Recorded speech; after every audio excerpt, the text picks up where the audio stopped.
Minhas irmãs, meus irmãos, esse quadro é o Cadeira na Calçada.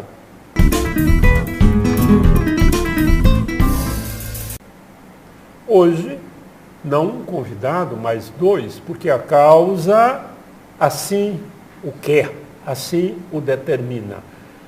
Esse cidadão aqui, o Natrício, já esteve aqui num outro momento, a senhora não veio com ele na outra vez não é? Não. Não é? O Natrício já esteve aqui, ele participa, ele é membro de uma associação chamada Prisma, que trata de questões ligadas ao autismo. Não é um problema pequeno, não. Até porque a incidência de casos de autismo, com as suas variações, cresceu de maneira assustadora. Me permita logo começar por aqui, Natrício. O que vocês já aprenderam sobre isso? Por que esse número é tão elevado de criança com algum tipo de distúrbio que se enquadra na categoria de autismo? A que se deve isso? Professor Sinéas, se deve ao estudo, de fato. Então, antes, a criança em escola que tinha dificuldade de aprendizado era o burro, era o leso, muitas vezes não levava o ensino até o final, né, até uma faculdade, e ficava pelo meio do caminho por conta da metodologia. Quer dizer, o autismo já existia. O diagnóstico... O nome não existia ainda. Tanto é que hoje sabemos que não existem mais internações como antigamente. Primeiro, os autistas, né, que não tinha esse nome na época, ficavam em Meduna, ficavam em centros de internação. A família, às vezes, não sabia como lidar e acabava deixando esses centros, achando que era o melhor para aquela criança, e, na verdade, era somente um depósito de pessoas. Então, hoje, a sociedade está mais evoluída, está mais consciente sobre a questão da neurodiversidade, e essas crianças estão começando a participar da vida em sociedade. Por isso, o aumento delas em escolas, em locais de vida é uma pública. boa explicação. O problema existia. O diagnóstico e os cuidados é que não eram conhecidos. A senhora Alderlane é mãe de uma criança autista. Como é que é lidar com esse tipo de criança? Ter consciência do que ela quer, como é que pode tratar, o que a criança não aceita, por favor. A gente vai aprendendo todos os dias, na verdade, né? Porque a gente passa por aquele momento do luto, quando vem o diagnóstico, você planeja toda uma vida para o seu filho desde o ventre, né? E quando chega o diagnóstico, ali meio que mata todos aqueles sonhos. A gente vai ter que reconstruir nossas expectativas dentro do que ele pode fazer e receber. A criança vai pautar a sua conduta a partir do instante que a senhora descobre Exatamente. que essa criança tem algum distúrbio. É preciso mudar todo o seu programa. Bem, mas a gente não vai discutir autismo aqui por razões óbvias. Eu não entendo nada disso. Vamos discutir problemas concretos. Eu fui informado que vocês estão tendo problema com planos de saúde. Sim. Os planos de saúde são campeões no Brasil em termos de reclamação, não é? Tem sempre reclamação em todos os níveis. Mas em relação a essa questão do autismo, e fala aí, Natrício, o que é que está acontecendo especificamente?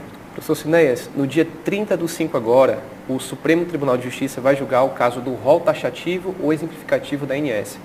Para quem não lembra, essa luta nós já tivemos há 2 anos atrás, inclusive a Prisma esteve em Brasília fazendo as falas para que fosse escolhido, né, fosse dado preferência para um rol exemplificativo, porque o rol taxativo, ele limita as atividades e as terapias de nossas crianças, não só autistas. Isso também repercute em tratamentos como câncer, ou novidades em tratamento como Alzheimer, por exemplo. Então, as inovações em saúde, elas ficariam limitadas.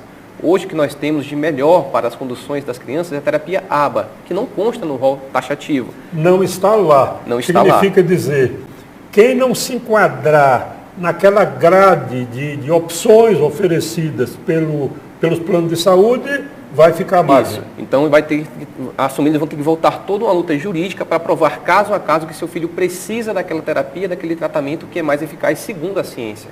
Então, o que nós estamos fazendo aqui hoje no seu programa, e muito obrigado pela oportunidade, é pedir socorro para que as pessoas não esqueçam do trabalho que foi, para que o modo que está, que não é perfeito, né, Alderlane?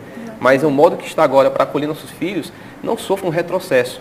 Porque um rol taxativo ele pode matar, seja uma pessoa com um tratamento oncológico, seja uma criança que vai demorar para desenvolver. Quanto mais tempo a criança passa sem um tratamento adequado, professor Cinéas, mais a chance dela não conviver em sociedade. Então, o que nós estamos pedindo aqui é a chance para que nossos filhos tenham a dignidade de fazer parte da sociedade de uma forma plena. Olha, a situação não é boa para ninguém. A situação é ruim, plano de saúde a gente já sabe, dá problema sim. Agora, se nós já chegamos num determinado patamar, recuar para um patamar anterior e tratamento inferior, dona Derlane, isso aí é uma coisa horrorosa, não é? Realmente é uma coisa tenebrosa, para dizer o mínimo. Como o Natrício falou, a situação já não era das melhores, porque a realidade é que nós mães passamos mais de 2 anos na fila de espera do SUS por um atendimento com neuropediatra. No meu caso, por exemplo, eu passei 2 anos na fila do SUS para o meu filho ter acesso às terapias e nunca teve. E muitas vezes... Isso traz prejuízos. Não somente para a criança, para a gente também, porque a gente abre mão do trabalho, dos nossos sonhos, da vida social para viver integralmente nessa briga com plano de saúde, com escola, porque a gente deseja ver que o filho evolua. A gente sabe do potencial de cada filho, cada mãe sabe. Mas o sistema, com suas dificuldades, mata a gente todo dia também, aos poucos. Infelizmente. Isso é terrível. Professor, e a questão da família ter um plano de saúde não é um luxo. O plano de saúde é uma questão de dignidade e sobrevivência. Muitas vezes, como a Adelane mesmo falou aqui, as famílias buscam no sistema público a resposta, a terapia, o tratamento, mas tem filas gigantescas, às vezes ficam fora da fila se não cumprem determinados prazos de 2 meses para renovar o requerimento e encontram no plano de saúde alguma alternativa que não é das melhores, mas é uma alternativa. Então, muitas famílias, mesmo tendo baixa renda, fazem um consórcio ali, pagam com todo esforço o plano de um sobrinho, de um filho, de uma pessoa da família, para que veja ela evoluir e desenvolver. Então, não é dizer que quem tem plano de saúde está sofrendo, todos estão sofrendo, porque o SUS, se não funcionar, também gera esse sofrimento. Bem, o SUS, nós entendemos, o Brasil é um país, é preciso que deixe isso bem claro, que se faça jus a isso. O SUS é uma grande conquista do povo brasileiro. Tudo bem, Natrício? Uma grande conquista. Mas tem dificuldade em cobrir, não é, em atender a população na sua plenitude. Então, quando a família procura uma alternativa para complementar essa dificuldade, esse tratamento, não é luxo, como disse o Natrício, não é luxo, não. É procurando dar o melhor à criança para que ela possa ter uma vida plena. Aí, de repente, vem um retrocesso, joga tudo por terra. Seu Natrício, isso aí é ruim. É ruim. E o SUS já provou por diversas vezes que consegue resolver várias demandas complexas. Como, por exemplo, a última mais importante foi a Covid. Todos vimos como o SUS inflou para dar assistência às famílias que mais precisavam. O que nós entendemos que falta é vontade dos nossos representantes de que o SUS funcione.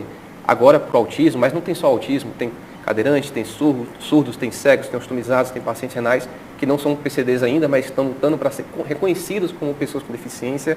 Então, o SUS já provou por várias vezes que funciona. Como você mesmo falou, professor, é o melhor sistema do mundo.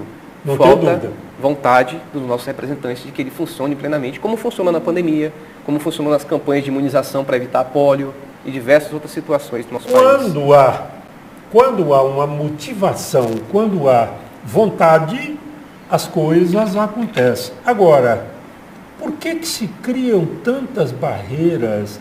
O Brasil tem até um dito aí meio malicioso, que se criam dificuldades para vender facilidades. Isso é uma coisa pavorosa, isso não pode continuar, não é? Pavorosa. E saímos agora, né, Adelane, do mês do Abril Azul. A Adelane mesmo esteve presente no grupo e falou várias vezes que, infelizmente, querem reduzir o autismo apenas um dia, apenas a um mês, não é? Exatamente. Virou um mercado, né?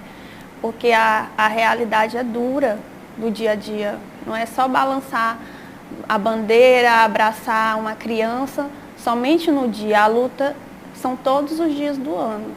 Estamos nós aqui mais uma vez, fora da janela do hype, como o pessoal chama. Não, pelo contrário. Não. Esse programa tem um compromisso com o Piauí. E se o tema é de interesse público, isso aqui é uma televisão pública. e nós faremos o que for preciso. Conte conosco, senhora, quem de direito, qualquer um que se julgue prejudicado e que queira se manifestar, esse espaço está aberto. Não é a favor. Isso é uma televisão pública e precisa fazer o melhor para atender o público. Então vocês fiquem à vontade. Quando tiver alguma luta, quando tiver alguma bandeira, quando tiver alguma conquista, entre em contato com o Gilson e está valendo, Patrícia. Pronto. Professor Sinésio, muito obrigado por esse espaço que você nos Sucesso cedeu. para vocês e continue na Obrigada luta. por nos ouvir. Eu acho que o autismo faz, aí as mães se revelam efetivamente muito mais mães. Um minuto só, já estaremos de volta.